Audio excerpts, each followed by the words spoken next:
रिसाला लिखा, बड़े बड़े इमामों ने किताब लिखी है और ये मुतवातिर हदीस, मुस्तनद हदीस, इत्तेफाक और इजमा इस हदीस पर कि आका सल्लल्लाहु अलैहि वसल्लम इरशाद फरमाते अल अंबिया अहयाउन फी कुबूरिहिम युसल्लून, अंबिया जिंदा होते हैं और अपनी कब्र में नमाज पढ़ते हैं। एक दूसरे मकाम पे आका सल्लल्लाहु अलैहि वसल्लम इरशाद फरमाते हैं, सही मुस्लिम की हदीस, चलो अब सियासित्ता की सुन लो, बहुत सियासित्ता का भूत रहता है तुम पे सवार।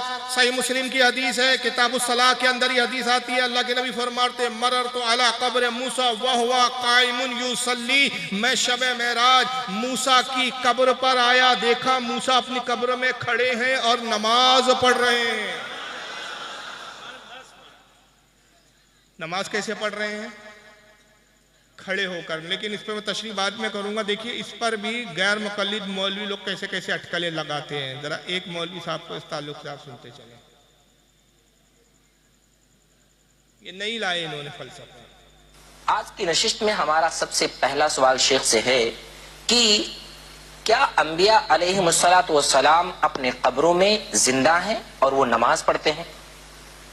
एक हदीस इस माना की मुस्लिम शरीफ में और दीगर किताबों में आती है, अल अंबिया अहयाउन फी कुबूरिहिम। एक हदीस में रसूल अकरम सल्लल्लाहु अलैहि वसल्लम ने इरशाद फरमाया कि मैं जब मेराज की शब में गया तो मैंने देखा हजरत मूसा अलैहिस्सलातु वस्सलाम अपनी कब्र में नमाज पढ़ रहे हैं। आमतौर पर यही तर्जुमा उसका किया जाता है। अंबिया किराम अपनी कब्रों में जिंदा हैं और नमाज पढ़ते हैं। नमाज पढ़ते हैं, ये तर्जुमा किया युसल्लून का, और जिन लोगों ने ये तर्जुमा किया वो ज्यादातर मशहूर हो गया है और सारे लोग यही तर्जुमा करते हैं। ये भूल जाते हैं कि युसल्लून का तर्जुमा यही हो, ये मुतय्यन हो, ऐसा नहीं है, क्योंकि सलात के माने दुआ के हैं अरबी में, तो सारे लोग यही तर्जुमा करते हैं। ये भूल जाते हैं कि युसल्लून का तर्जुमा यही हो, ये मुतय्यन हो, ऐसा नहीं है, क्योंकि सलात के माने दुआ के हैं अरबी में। तो हजरत मूसा अलैहिस्सलातु वस्सलाम को रसूल अकरम सल्लल्लाहु अलैहि वसल्लम ने देखा कि दुआ मांग रहे हैं। अंबिया किराम अपनी कब्रों में दुआ मांगते हैं। युसल्ली का मतलब ऐसे ही नमाज पढ़ते हैं। ये नमाज क़याम, रुकू और फिर सजदा, ये नमाज दीगर अंबिया किराम अलैहिमुस्सलातु व तस्लीम की शरीयतों की नमाज की मुताबिकत के साथ दुरुस्त नहीं है। ये देखिए कैसे कैसे हथकंडे लाते हैं, कहीं की ईंट कहीं का रोड़ा, भानुमती ने कुंबा जोड़ा। कोई फजीलत नबी की हजम नहीं है। उस हदीस पे तस्करा कर रहे हुए मौलवी साहब कहते हैं कि रसूलुल्लाह की हदीस आती है कि हुजूर ने फरमाया अल अंबिया अहयाउन फी कुबूरिहिम युसल्लून। सारे लोगों ने यही तर्जमा किया युसल्लून का तर्जमा कि नमाज पढ़ रहे हैं। ये जुमले उनके काबिल गौर है। सारे लोगों ने, एक दो ने नहीं बल्कि सबने क्या किया है? सारे लोगों ने युसल्लून का तर्जुमा, सल्ला से बना ये लब, युसल्लून का तर्जुमा नमाज किया। मगर वो भूल जाते हैं कि सलात के मायने, सल्लून के मायने दुआ के भी आते हैं। तो नमाज नहीं पढ़ रहे थे बल्कि वो कब्र में लेटे लेटे दुआ कर रहे थे। ये लायत दूर की कौड़ी मौलवी जी ने। मगर ये मौलवी जी भूल गए कि मूसा अलैहिस्सलाम की हदीस में हुजूर ने एक जुमला इस्तेमाल फरमाया, कायमुन, खड़े थे। कायमुन के मायने होते खड़ा होना, तो खड़े मुर्दे नहीं होते, जिंदा होते हैं। कायमुन का तर्जुमा भूल गए। और दूसरा ये कि जब सारे लोगों ने युसल्लून का तर्जुमा नमाज किया तो मुल्ला जी आप अपनी 1.5 ईंट की मस्जिद अलग क्यों बना रहे हैं? फिर आका सल्लल्लाहु अलैहि वसल्लम ने भी उससे मुराद नमाज ही ली, इसलिए कायमुन का लफ्ज़ इस्तेमाल किया। तो क्या माज़अल्लाह तुम्हारे अकीदे के मुताबिक नबी भी इसका तर्जमा नहीं समझ सके? तुम ज्यादा समझदार पैदा हो गए 14 साल के बाद, जबकि हुजूर कह रहे हैं कि मैंने मूसा को नमाज पढ़ते हुए देखा। और अगर इस तरह के मायने मुराद लेने शुरू कर दी जाए ना ऐसे अकल के घोड़े, तो बड़ा प्रॉब्लम हो जाएगा। क्योंकि युसल्लून का तर्जुमा दुआ ही नहीं मौलवी साहब, एक और होता है सलात का तर्जमा, और भी होते। एक होता है टेढ़ी कमची को सीधा करना, एक होता है कमर पे हाथ रख के रक्स करना, ये भी होता है। तो कल तुम्हारी तरह एक अक्लमंद आएगा और नमाज का वक्त हुआ तो उसने कमची लिया और सीधी करने बैठ गया, और उससे कहा जाएगा भाई नमाज का वक्त हो गया, नमाज के लिए चलिए, तो कहेंगे छोड़िए जनाब, अरबी लुगात उठा के देखिए, कुरान में जो जगह जगह आया ना वाक़िमुस्सलाह, कायम करो नमाज, तो नमाज से मुराद ये नमाज नहीं है जो आप और मौलवी लोग पढ़ते हैं। नमाज के मायने कमची को सीधा करना है। मैं वही कर रहा हूं। एक साहब उठेंगे नमाज के वक्त 5 वक्त उठेंगे, कमर पे हाथ रखेंगे और गोल गोल घूम के रक्स करना शुरू कर देंगे। क्यों भाई, क्या हो रहा है? भाई कुरान में आया वाक़िमुस्सलाह, कायम करो नमाज, सलात के मायने कमर पे हाथ रख के रक्स करना है, वही कर रहा हूं मैं। सवाल ये होता है मौलवी जी, ये मनमाइनी मायने नहीं लिए जाएंगे? नबी और सहाबा ने जो मायने मुराद लिए और जिस पर अमल करके बता दिया, वही मायने मुराद दिए जाएंगे? आका ने यह फरमाया कि मैं मूसा की कब्र पर आया और मैंने देखा मूसा खड़े हैं और युसल्लून, तो वहाँ सारे मुफस्सिरीन मुहद्दिसीन सब ने नमाजी तर्जमा किया। तो सारे मुहद्दिसीन अरबी नहीं समझते थे, आप ज़्यादा अरबी समझने लगे। तो देखिए ये किस तरह अक्ल के घोड़े दौड़ाते हैं और किस तरह से अक्ल के फंडे लाते हैं। बहरहाल जर्जिस साहब की जो बात चल रही थी, मैंने बीच में ये ला दिया कि सल्लून का जो तर्जुमा है इन लोगों ने कैसा फेरने की कोशिश की, मगर सबसे ज्यादा बदतरीन आदमी तो इसमें जर्जिस है। उसने कहा नबी पाक सल्लल्लाहु अलैहि वसल्लम अगर जिंदा है तो कहां है, मुझे दिखाओ, मैं जाऊंगा, भीख मांग के जाऊंगा, पता बताओ मुझे। यानी इनका कहने का मतलब यह है कि अगर जिंदा है तो दिखाओ। तो कल जर्जिस के पास कोई गैर मुस्लिम आए और कहे कि मौलवी जर्जिस साहब तुम्हारा खुदा जिंदा है क्या मुर्दा है? तो खुदा क्या है बोलो भाई? जिंदा है। आयतुल कुर्सी में फरमाया हय्युन, वो जिंदा है। अल्लाहु ला इलाहा इल्ला हुवा अल हय्युल कय्यूम। हई यानी जिंदा, कय्यूम यानी जिंदगी देने वाला, वो खुद जिंदा और दूसरों को जिंदगी अता फरमाने वाला। तो अल्लाह ने फरमाया अल्लाह जिंदा है। अब कोई आए और कहे कि जर्जी साहब खुदा जिंदा है तो मुझे पता बताओ अल्लाह है तो कहा, मुझे एड्रेस दो, मैं अल्लाह से मिलने जाऊंगा। तो इनके अब्बा जान भी पता नहीं दे सकते। दे सकता है तो कुरान के अंदर आया कि भाई शब बारात के दिन रहमत के फरिश्ते आसमान दुनिया से जमीन पर नुज़ूल करते, तनज़्ज़लुल मलाइका। और ये वो रात है जिसमें फरिश्ते नाजिल होते हैं। किसी शब बारात में, ये शब कद्र में, माफ कीजिएगा, शब बारात नहीं, शब कद्र, किसी शब कद्र में आपको फरिश्ते दिखे कभी? आप कोई इनके जैसा अकीदा रखने वाला बदअकीदा आ जाए कहे कि भाई कुरान में तो है कि इस रात में फरिश्ते आते, हमें फरिश्ते दिखाओ, बताओ कहाँ है फरिश्ते, एड्रेस दो, हम मिलने जाएंगे। तो फरिश्तों का एड्रेस इनके अब्बा भी नहीं दे सकते। और कोई जज्बाती आदमी जाए और जर्जिस का गला दबाना शुरू कर दे, और जर्जी जब छटपटाए, चीखे चिल्लाए कि भाई मुझे मत मारो, मैं मर जाऊंगा, तो जवाब में कहने वाला कहेगा जनाब आप मर कैसे सकते हैं, रूह कब्ज करने के लिए मलकुल मौत मुकर्रर है, मलकुल मौत तो हमें नजर आ नहीं रहे है, तो दिखाओ कहाँ।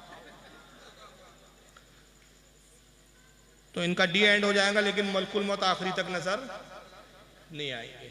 लेकिन जर्जी साहब की सारी भागदौड़ इस बात की थी कि देखो नबी मर चुके हैं, जिंदा नहीं है, अब तुम नबी के लिए कितने ही अच्छे अल्फाज इस्तेमाल करो, तुमको पर्दा कर गए, मतलब यही हुआ कि मर गए। तुम कहोगे नबी पाक सल्लल्लाहु अलैहि वसल्लम हमारी आंखों से उजल हो गए, मतलब यह है कि इस दुनिया में मौजूद नहीं है। तुम कितना ही अच्छा लक़ब ला लो, कितना ही अच्छा लक़ब इस्तेमाल कर लो, हकीकत यह है कि तुम मोहम्मद सल्लल्लाहु अलैहि वसल्लम को जिंदा साबित नहीं कर सकते। जिंदा है तो कहाँ है, दिखाओ। यानी जर्जी साहब का कहना है कि हकीकत को तस्लीम करो, हकीकत यह है कि मर चुके हैं। तो एक हकीकत जर्जी साहब की मैं भी बता देता हूँ, जर्जी साहब और उनकी जमात के लोग इसको कबूल कर लें।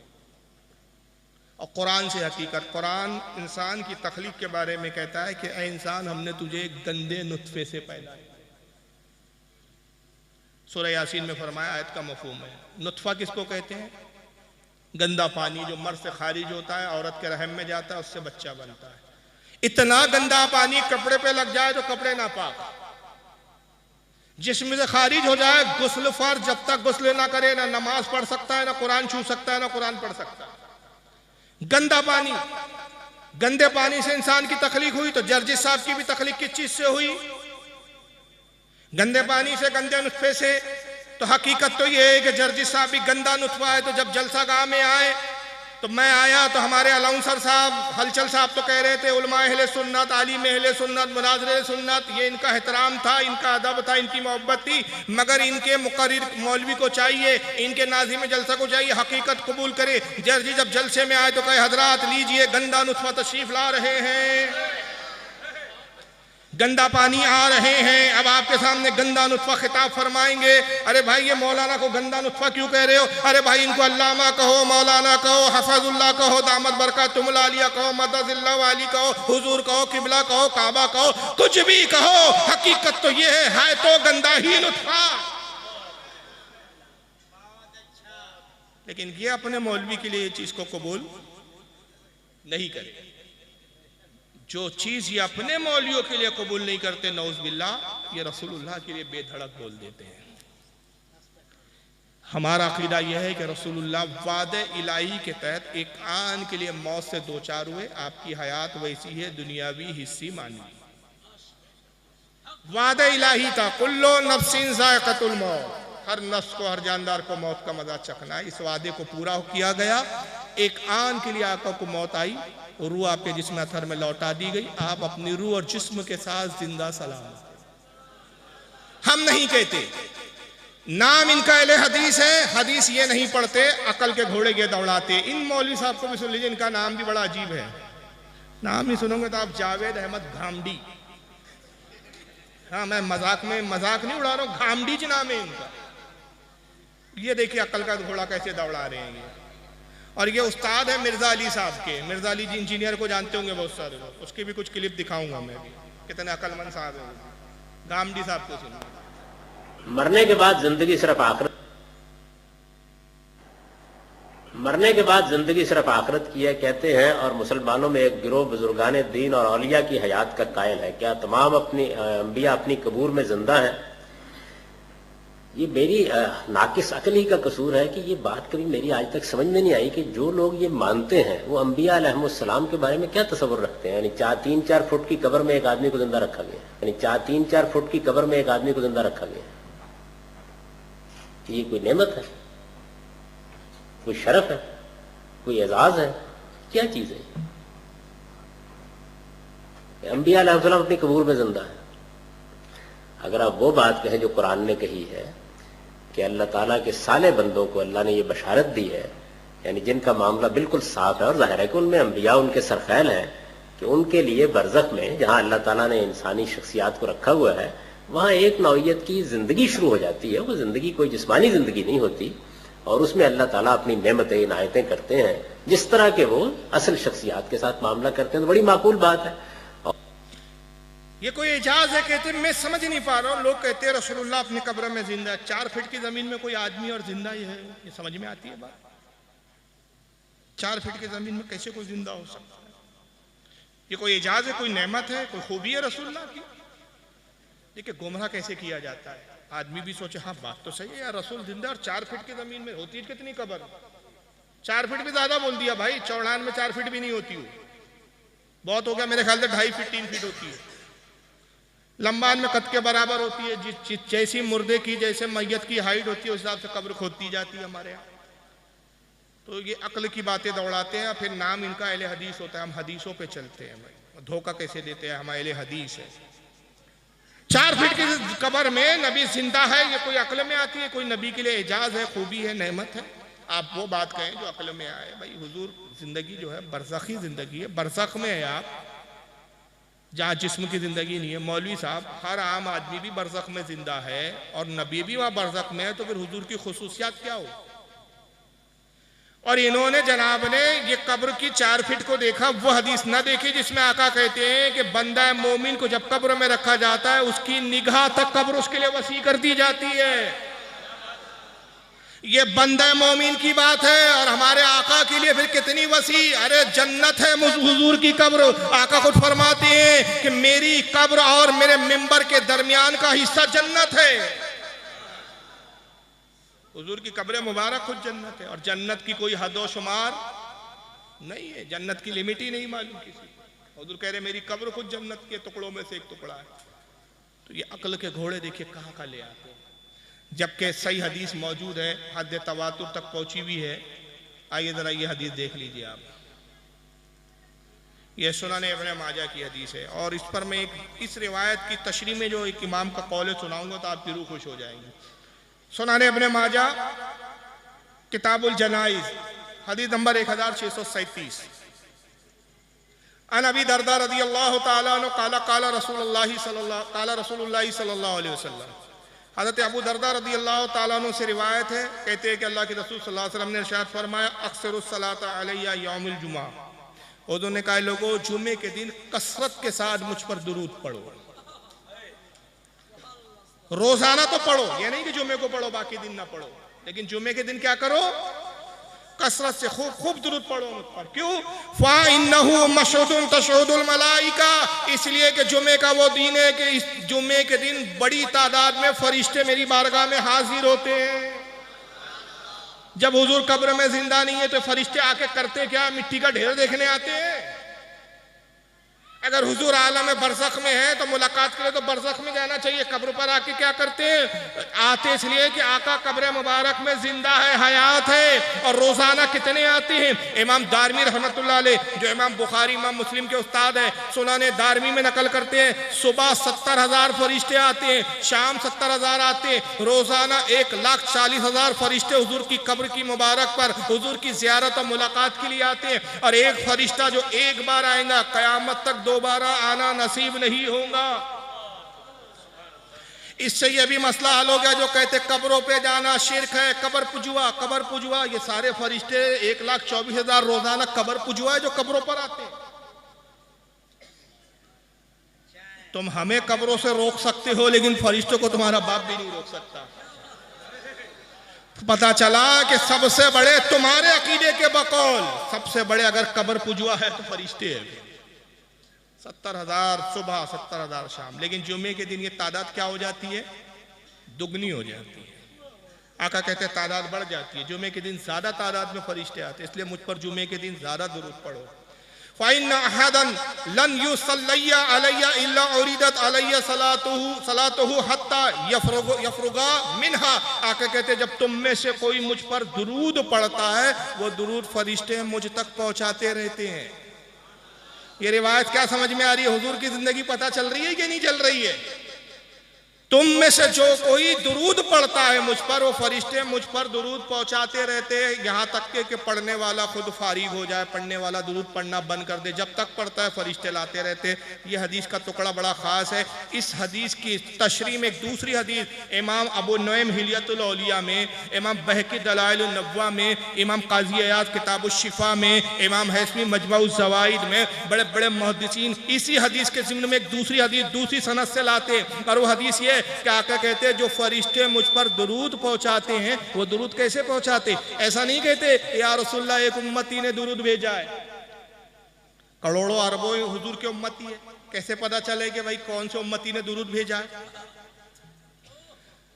तो आका फरमाते हैं कि जब ये फरिश्ते मुझ पर दुरूद भेजते हैं, दुरूद पहुंचाते हैं मेरे उम्मती का, तो उस उम्मती का नाम बताते हैं, उसके बाप का नाम बताते हैं, उसके कबीले का नाम बताते हैं, जहां से पढ़ रहा है वो जगह बताते हैं, पूरा तारुफ पेश करते हैं। यहाँ तक कि फरिश्तों को ये भी पता है फारूक रज़वी महाराष्ट्र में रहता है, नागपुर का रहने वाला है, नागपुर से निकला, अब ये आ गया है कलकत्ता बंगाल में साहब यहाँ एक जलसे में बैठा हुआ है और जलसे में दुरूद पढ़ रहा है। तो फरिश्ते कहते हैं या रसूल अल्लाह, मोहम्मद इब्ने अब्दुल गफ्फार, जो कबीले से पठान कबीले से ताल्लुक रखता है, जो महाराष्ट्र का रहने वाला, हिंदुस्तान के महाराष्ट्र का रहने वाला है, शहर नागपुर का है, इस वक्त बंगाल की सरजमीन में कलकत्ता के इलाके में बैठकर एक मजलिस में आप पर दुरूद भेज रहा है। आका कहते जब उस उम्मती का नाम बताते हैं, बाप का नाम बताते हैं, कबीले का नाम बताते, वो उम्मती मेरी निगाहों के सामने हो जाता है और मैं अपने उस उम्मती को ऐसे पहचानता हूं जैसे बाप अपने बेटे को पहचानता है।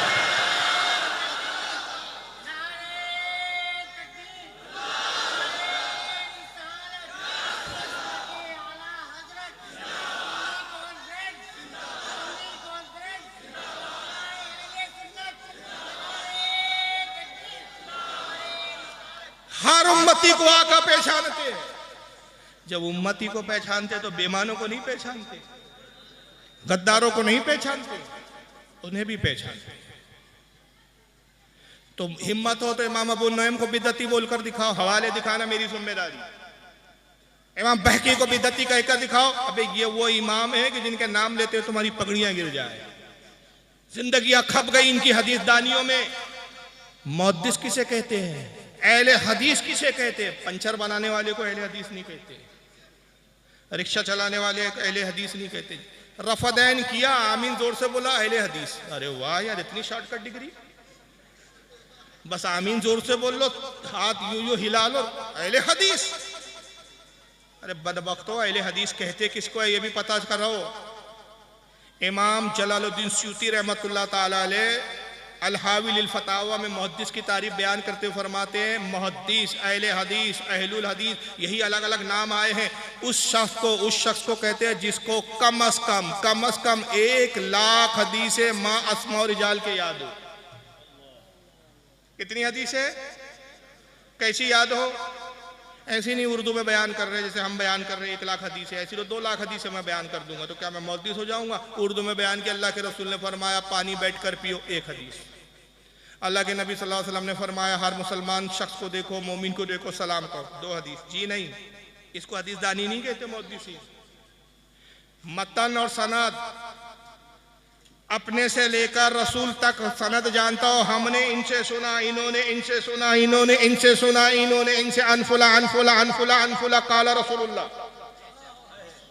हर हदीस की सनद मालूम हो, हर हदीस की सनद के अस्मा रिजाल मालूम हो, कौन किससे रिवायत कर रहा है, इसकी मुलाकात इससे हुई या नहीं हुई, ये सिका है, झूठा है, कज़्ज़ाब है, ज़ईफ़ है, कैसा है, उसकी कैफियत मालूम, उसके हालात मालूम, हर सनद के हर रावी पे नजर हो, हर सनद के रावी के बारे में मालूमात हो। ऐसी 1,00,000 हदीसें जिसको हिफ्ज़ हो उसको अहलुल हदीस कहते हैं।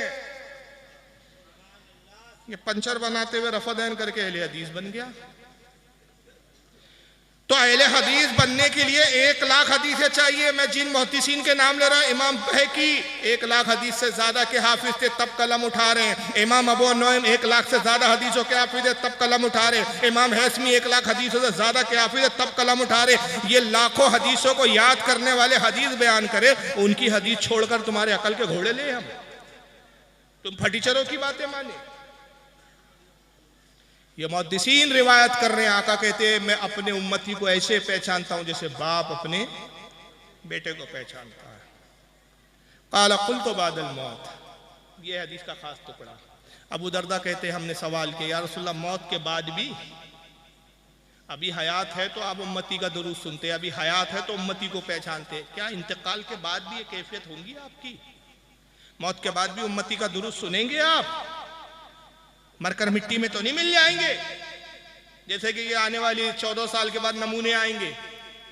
काला व बादल मौत, फरमाया हाँ हाँ मौत के बाद भी मैं तुम्हारा दुरूद सुनूंगा। इसलिए इन्नल्लाह हर्रम अलल अर्दी अन तक़ूला अज्जादल अंबिया अलैहिस्सलाम व नबियुल्लाहि हय्युन युरज़क़, इसलिए कि बेशक अल्लाह ने जमीन पर हराम कर दिया है कि वो अंबिया के जिस्मों को खाए। अंबिया अपनी कब्रों में जिंदा होते हैं और रिस्क पाते हैं। फ़नबियुल्लाहि हय्युन, पस अल्लाह का नबी जिंदा होता है, हय्युन जिंदा होता है, युरज़क़ रिस्क दिया जाता है। हदीसें तो कुछ कह रही है, ये कुछ कह रहे हैं। ये कह रहे हैं नबी को दिखाओ, नबी को बताओ कहाँ है, जिंदा है तो क्यों नहीं दिखते? जनाब अली, देखने के लिए ईमान की आंखें चाहिए, वो तुम्हारे पास नहीं है।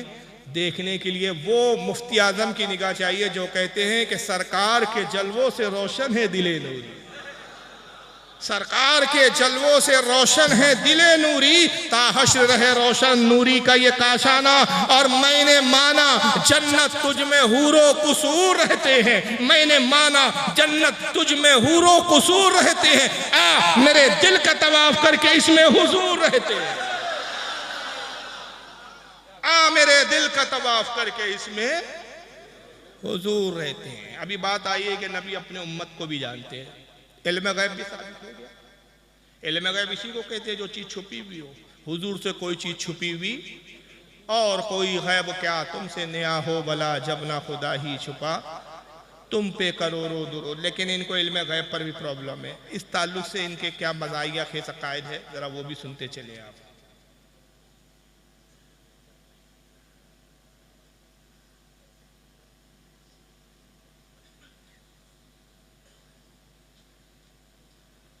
दुरूद पढ़े आप, अल्लाहुम्मा सल्लि अला सय्यिदना मौलाना मुहम्मद। सुनिए, मैं नाम नहीं बता पाया, शायद ये मौलवी महराज रब्बानी साहब है, घुटे हुए अहले हदीस फिरके से ताल्लुक़ है इनका। पहले हिंदुस्तान में रहते थे, सऊदीया की खैरात पे पल रहे हैं आजकल ये। हाँ, सुन लीजिए। नऊज़ुबिल्लाह, बल्कि यहां तक कहा गया है, औज़ुबिल्लाह, मैं कहता हूं ये तो शेख अब्दुल कादिर जिलानी का ये शेर हो ही नहीं सकता। लेकिन अपने नादानों ने, अपने जालिमों ने किस तरह से शेख अब्दुल कादिर जिलानी को बदनाम किया। कहते हैं कि शेख अब्दुल कादिर जिलानी फरमाते हैं कि रायतु बिलादिल्लाह जमा कखरदलतिन अला हुक्म इत्तिसाली, कखरदलतिन अला हुक्म इत्तिसाली, मैं अल्लाह के शहर को और दुनिया को ऐसे देख रहा हूं जैसे अपनी हथेली पे राई के दाने को मैं देख रहा हूं मुसलसल, इस तरह से मैं देखता हूं। औज़ुबिल्लाह, अस्तगफिरुल्लाह। यहाँ तो हमारे नबी हजरत मोहम्मद रसूलुल्लाह सल्लल्लाहु अलैहि वसल्लम का आलम क्या था। आप सल्लल्लाहु अलैहि वसल्लम, अल्लाह के रसूल सल्लल्लाहु अलैहि वसल्लम को अपने पीठ पीछे का भी इल्म नहीं था। अल्लाह के रसूल सल्लल्लाहु अलैहि वसल्लम की दीवार के पीछे का भी पता नहीं था कि इसके पीछे कौन है, क्या कर रहा है, क्या नहीं कर रहा है कि नहीं? है क्या नहीं? रसूल को दीवार के पीछे का इल्म नहीं था। अनारकली की औलाद, दीवार से बड़ी मोहब्बत है इनको, अनारकली को दीवार पे चुनवा दिया। हालांकि फर्जी कहानी है वो, मुगल आजम की कहानी जो है वो क्या है, फर्जी। अनारकली नाम की कोई औरत कभी जिंदगी में कोई किरदार है ही नहीं, लेकिन वो फिल्म ऐसी बनी कि साहब लोगों के दिमाग में यह है कि अनारकली नाम की कोई औरत थी, कोई रक्कासा थी जिसपे जहांगीर साहब जो है फिदा हो गए थे। तो दीवार के पीछे का इल्म नहीं था। हर वहां भी उठे सुठे यही लाएगा, दीवार के पीछे का इल्म नहीं था। और वो इतराज उसने इस बात पर किया कि सरकार गौसे आजम का एक कसीदा है जो गौसे आजम ने खुद लिखा है, उसको कहते हैं, अरबी में इसका नाम है कसीदा खुमरिया, और आम जबान में उसको मशहूर व मारूफ जो नाम है वो कसीदा गौसिया। उस कसीदे में सरकार गौसे आजम ने अपना मकाम व मर्तबा खुद अपनी ज़बानी बयान किया है। मेरा मकाम क्या है, मेरा दर्जा क्या है। उसमें बहुत सारे अशार हैं, बहुत पढ़ने से ताल्लुक़ रखते हैं, और उसकी बुजुर्गान दीन ने तिलावत की बड़ी फजीलत बताई है। आला हज़रत ने फ़ारसी में उस कसीदे का तर्जुमा भी किया है, मज़मूम तर्जुमा किया है, मंजूम तर्जुमा। तो वो कसीदे की बड़ी बरकत है, जिसमें गौस पाक कहते हैं कि अल्लाह ने मुझे ये दिया कि अपने राजों से वाकिफ़ किया। वला क़ैत सिर्री फ़ौक़ा मैतीन लेकाम बेक़ुदरती मौला ताली, अल्लाह ने मुझे वो राज बताया कि अगर मैं अपने राज को किसी मुर्दे पे जाहिर करूं तो अल्लाह की कुदरत से वो जिंदा हो जाए। उस कसीदे में कई कहते हैं, मुरीदी ला तकफ अल्लाह रब्बी अतानी रिफतो निलतुल मनाली, ऐ मेरे मुरीद किसी से खौफ ज़दा ना हो, किसी से डर नहीं, अल्लाह ने मुझे वो मकाम अता किया है। कौन आ रहा है? हेलो,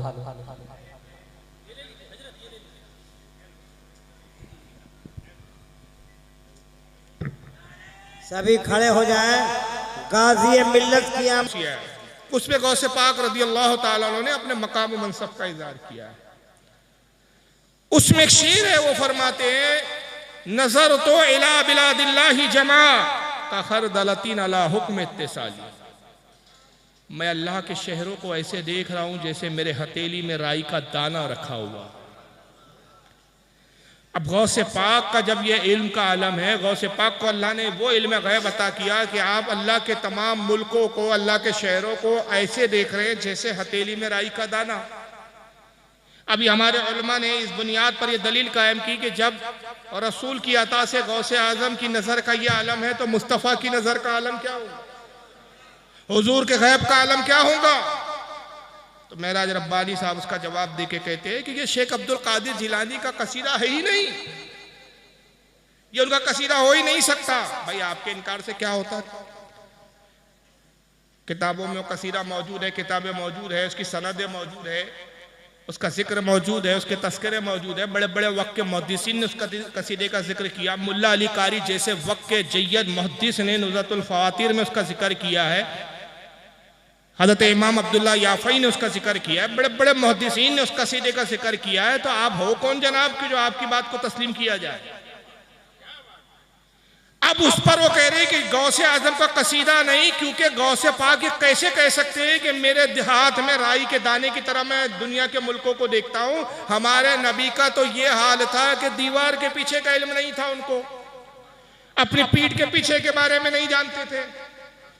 और टाइटल क्या लगा इन मौलियों को? जुब्बे, इबा, कुबा, सारे ऐसे सज धज के आते हैं बिल्कुल बाराती दूल्हे की तरह, के मालूम होता है कि भाई इनसे बड़ा अल्लामा रुए जमीन पर इस वक्त था ही नहीं, जैसे बिल्कुल मोदी से आजम चले आ रहे हैं।